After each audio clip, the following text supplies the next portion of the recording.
السلام علیکم دوستوں اس ویڈیو میں ہم بات کریں گے مسلم دنیا کے اس طاقتور لیڈر کے بارے میں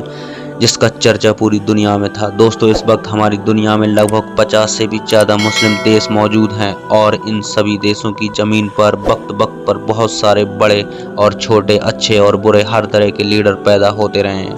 مگر بات کریں 50 سے 60 سالوں کی تو پورے اس دور میں پوری مسلم دنیا میں جس لیڈر نے سب سے زیادہ شہرت اور سب سے زیادہ طاقت حاصل کی تھی وہ کوئی اور نہیں بلکہ صدام حسین تھے۔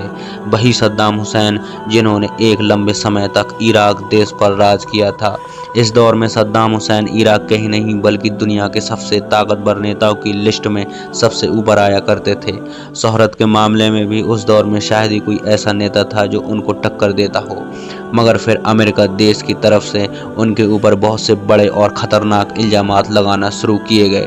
جس کے نتیجے میں سب سے پہلے جنگ ہوئی، بعد میں صدام حسین کی گرفتاری بھی ہوئی اور آخرکار 30 دسمبر 2006 کو ان کو پھانسی کے پھندے پر چڑھا دیا گیا۔ دوستوں حیرانی کی بات یہ ہے کہ صدام حسین کو جس دن پھانسی دی گئی تھی اسلامی کیلنڈر کے مطابق اس دن ذی الحجہ کی 10 تاریخ تھی، یعنی وہ تاریخ جس دن مسلمان عید مناتے ہیں، وہ بھی وہ عید جس دن مسلمانوں کے یہاں قربانی دی جاتی ہے۔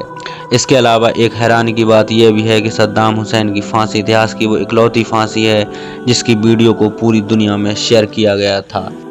یعنی کہ جس کی پھانسی کے پروسیس کو پوری دنیا نے اپنی آنکھوں سے دیکھا تھا۔ ہر انسان صدام حسین کی پھانسی کو اپنے موبائل یا پھر اپنی ٹی وی کی اسکرین پر دیکھ رہا تھا۔ آپ کو بتاتے چلیں کہ جب صدام حسین کو پھانسی سے پہلے جیل میں قید کیا گیا تھا تو ان کی حفاظت کرنے کے لیے ان کے اوپر 12 اسپیشل کمانڈوز کو تعینات کیا گیا تھا۔ یہ وہ 12 اسپیشل کمانڈوز تھے جن کو بہت ساری فوجوں سے سلیکٹ کیا گیا تھا۔ اس سارے کے سارے اپنے ڈپارٹمنٹ کے ایکسپرٹ مانے جاتے تھے، مگر حیرانی کی بات یہ ہے کہ جن اسپیشل کمانڈوز کو صدام حسین کی حفاظت کے لیے رکھا گیا تھا وہ کمانڈوز صدام حسین کے دوست بن گئے تھے۔ انہی 12 سپاہیوں میں سے ایک سپاہی نے ان کی موت کے بعد ان کے اوپر ایک کتاب لکھی تھی، جس کتاب کے اندر ایسے خلاصے کیے گئے تھے کہ جس سے پوری دنیا ہل گئی تھی، چونکہ اس کتاب میں صدام حسین کے بارے میں وہ ساری چیزیں لکھی گئی تھیں جس سے کہ پوری دنیا بے خبر تھی۔ اور آج کی اس ویڈیو میں ہم آپ کو اسی کتاب کی کچھ چیزیں بتانے والے ہیں۔ سب سے پہلے آپ کو بتاتے چلیں کہ اس کتاب کے رائٹر نے لکھا ہے کہ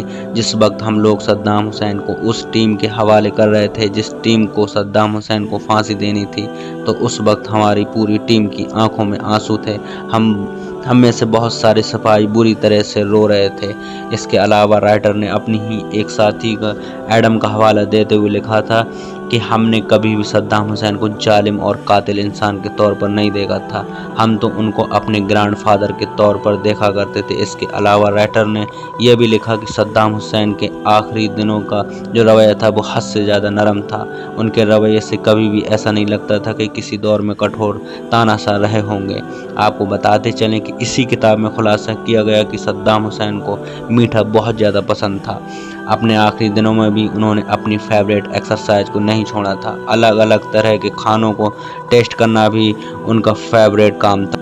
صدام حسین کے آخری دنوں میں ایک امریکی فوجی نے اس کتاب میں یہ بھی خلاصہ کیا تھا کہ جب صدام حسین کو پھانسی پر لے جایا جا رہا تھا تو انہوں نے ایک کوٹ کی مانگ کی تھی، یعنی انہوں نے کہا تھا کہ مجھے پہننے کے لیے ایک کوٹ دیا جائے، اور انہوں نے یہ مانگ ایک بار نہیں بلکہ 2-3 بار کی تھی، اور آخرکار وہاں موجود لوگوں کو صدام حسین کو پہننے کے لیے کوٹ دینا پڑا تھا۔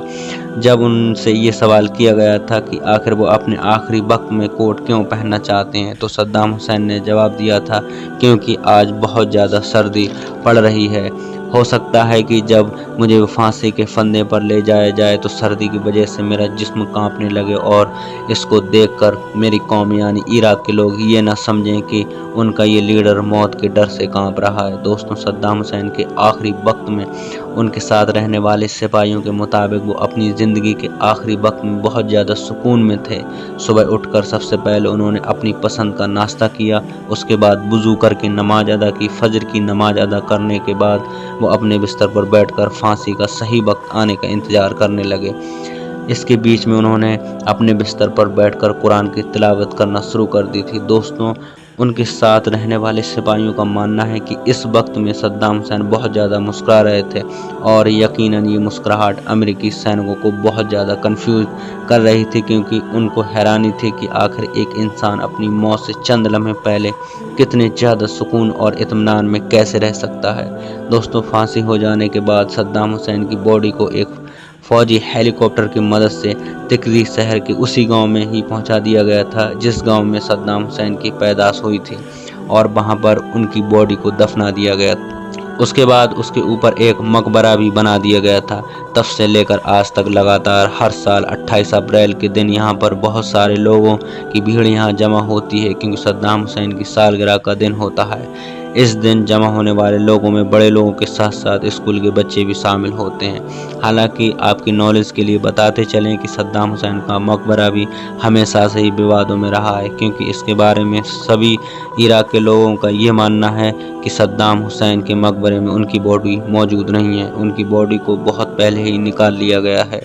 ان کی یہ باڈی قبر سے کس نے نکالی، اس بارے میں لوگوں کی الگ الگ رائے ہے۔ کچھ لوگوں کا ماننا ہے کہ سن 2015 کے قریب عراق کی فوج اور IS کے بیچ لڑائی شروع ہوئی تھی، تو اس لڑائی میں ہی صدام حسین کے اس مقبرے کو تباہ کر دیا گیا تھا۔ اس کی وجہ سے ان کی لاش بھی قبر سے غائب ہو گئی تھی۔ اور کچھ لوگوں کا یہ بھی ماننا ہے کہ ایسا شیعہ سنگٹھن جو صدام حسین سے حد سے زیادہ نفرت کیا کرتا تھا، اس نے صدام حسین کے مقبرے پر بم سے اٹیک کر کے ان کی باڈی کو ان کی قبر سے غائب کر دیا ہے۔ جبکہ بچے ہوئے لوگوں کا یہ بھی ماننا ہے کہ صدام حسین کی باڈی ان کی قبر سے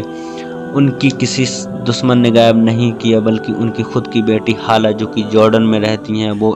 ایک بار اپنے پرسنل پلین سے چپکے سے عراق آئی تھی، اور عراق آ کر اپنے والد کی قبر سے ان کی باقیات کو نکال اپنے ساتھ جارڈن لے گئے۔